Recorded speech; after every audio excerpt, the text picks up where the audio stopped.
This next piece is called Pondering Life While in Pajamas. And actually I do quite a bit of that. As my wife would attest, I like to ponder life, and I don't know, for some reason as I've gotten older, Justin, I like getting in my pajamas and just kind of chilling out. I don't know. If you had told me I would have ever liked doing that when I was 20, I would have been amazed. But it is actually kind of fun. So anyway, and like I don't know if I've already mentioned this, but we're just kind of jamming up here. We're just kind of seeing what will happen. I sit in my pajamas and ponder life, and I marvel that the iPhone has 90,000 apps, but we haven't solved world hunger or even cured cancer. I know we think we're making some type of progress, but it doesn't seem like much when so many children are dying and we're torturing our animals. I find it ridiculously hard to believe that we can't fix the planet, that people do not want to get along, that we shouldn't treat our animals more humanely. They cut the beaks off baby chickens so they can't murder each other while they're waiting on death row. How perverse is that? Almost every day I learn something else I don't really want to know. Like the thing about the baby chickens. Because no matter how perverse and aberrant it is, the bastards will not stop doing it. It's like the dying children. We could save most of them if we wanted, which we don't. Because one of them might grow into a great person who would challenge the way things work. And we can't let that happen, can we? So the chickens must suffer and the children must die. We don't really fix it, we don't really try. I'll spend my life wondering, trying to figure out why any life should suffer or any child cry.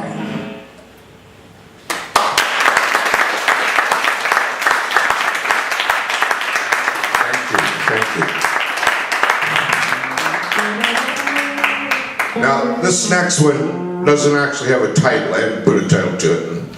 So I'm sort of being like a visual artist, right? Like that's what they always do, you know, Untitled 23 and stuff like that. And so I always joke with visual artists, you know, no imagination, these people, you know, they paint a picture of a red thing and they call it red thing. You know, and stuff like that, you know. Anyway, most of these are kind of deep and dark.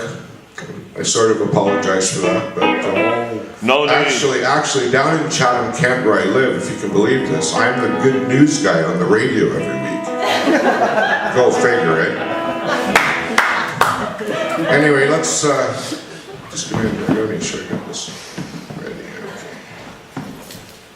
I don't understand why modern women wear makeup, and I don't get the jewelry thing either.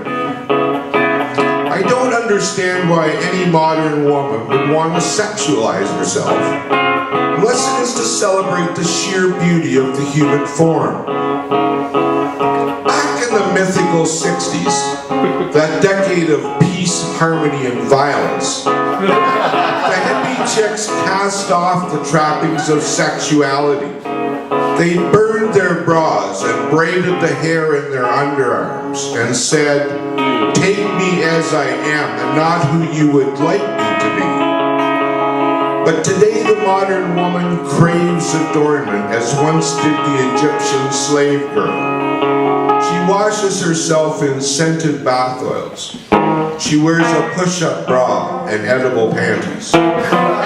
Joni Mitchell says that sex sells everything, and I'm sure she's right. It is a primitive way of doing business, but perhaps all we're capable of. We think we are enormously smart because we have huge brains and the ability to use KY jelly. And all is not as it seems. In fact, almost almost nothing is as it seems. Most of the world is one big pornographic illusion. It's all done with smoke and mirrors. Isn't that what they say? And I believe them, whoever they are. No, I thought by now we'd be a little more civilized than we seem to have become. My friend Sam called it the devolution of the species.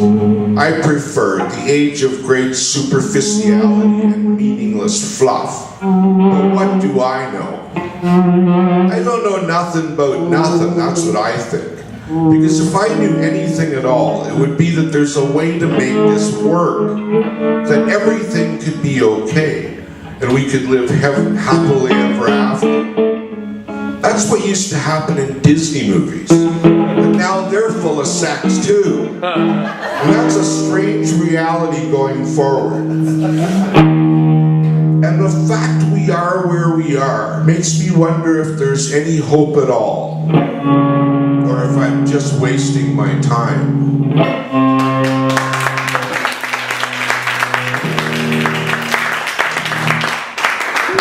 Robert, did you notice when I sort of started, like, I forgot to bring my watch, so I borrowed a watch off my dad, then I forgot to look at it when I started. You're roughly half. Oh, wonderful. Just a little bit.